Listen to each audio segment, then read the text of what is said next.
Class 8 mathematics exercise 2.1 question number 7 fifth question यहाँ दिया गया in bracket A power 1/2 plus B power 1/2 in another bracket A power 1/2 minus B power 1/2 is equal to A minus B.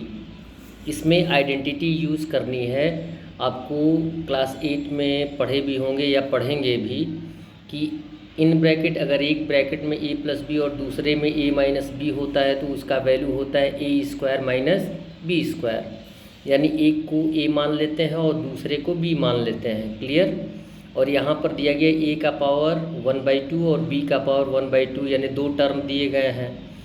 तो एक को हम क्या मान लेंगे, यहाँ पे दिया गया आइडेंटिटी ए स्क्वायर, तो फर्स्ट टर्म को ए मान लेंगे तो हो जाएगा ए का वैल्यू कितना दिया गया है ए पावर 1/2, स्क्वायर ऑलरेडी दिया गया है तो हम स्क्वायर ले लेंगे whole to the power 2 minus का वैल्यू, फिर बी को मान लेंगे बी का पावर 1/2 दिया गया है, फिर यहाँ पे दिया गया बी स्क्वायर यानी whole to the power 2 equal हमको फाइंड आउट करना है ए माइनस बी। फिर उसके बाद आप जानते ही हैं कि यदि किसी भी नंबर का होल नंबर का power and whole to the power होता है दोनों को हम मल्टीप्लाई करते हैं तो 1/2 इंटू 2 यहाँ भी होगा, 1/2 इंटू 2 यहाँ भी होगा, 2 से 2 रिड्यूस हो जाएगा।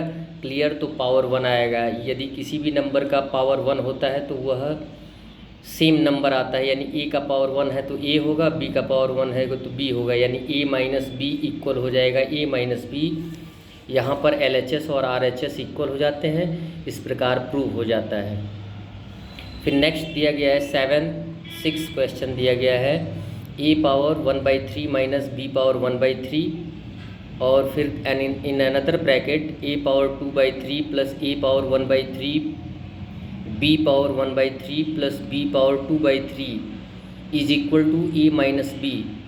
यानी आपको बताया गया है कि फाइंड आउट करना है ए माइनस बी, और यहाँ पे कौन सी आइडेंटिटी यूज़ होगी A cube minus B cube in another bracket A cube plus B cube is equal to A cube minus B cube होता है। ये क्लियर आप पढ़ लीजिएगा। आइडेंटिटी में आएगा तो ए का पावर कितना हो जाएगा 3 एंड बी का पावर कितना हो जाएगा 3। इन ब्रैकेट इन मिड में माइनस का सिंबल आएगा और इसी आइडेंटिटी पर हम इसको सॉल्व कर देंगे। एक यानी फर्स्ट टर्म को ए मान लेंगे और सेकंड टर्म को बी मान लेंगे। तो ए ऑलरेडी दिया गया है, ए क्यू ऑलरेडी दिया गया है तो ए क्यू लिख सकते हैं, whole to the power 1/3 already दिया है हमने लिख लिया। वही सेम टर्म आएगा सेकंड टर्म में बी क्यू दिया गया है और फिर whole to the power 1/3 is equal to A minus B दिया गया है। हम मल्टीप्लाई कर देंगे दोनों को, 3 इंटू 1/3, 3 इंटू 1/3, 3 से 3 रिड्यूस हो जाएगा तो पावर कितना आएगा 1, और 1 पावर का कोई वैल्यू नहीं होता है। इस प्रकार हम फाइंड आउट कर लेंगे A minus B equal A minus B, LHS equal RHS। इस प्रकार से यह प्रूव्ड हो जाएगा। That's all. वीडियो को लाइक एंड सब्सक्राइब करते रहिए। धन्यवाद।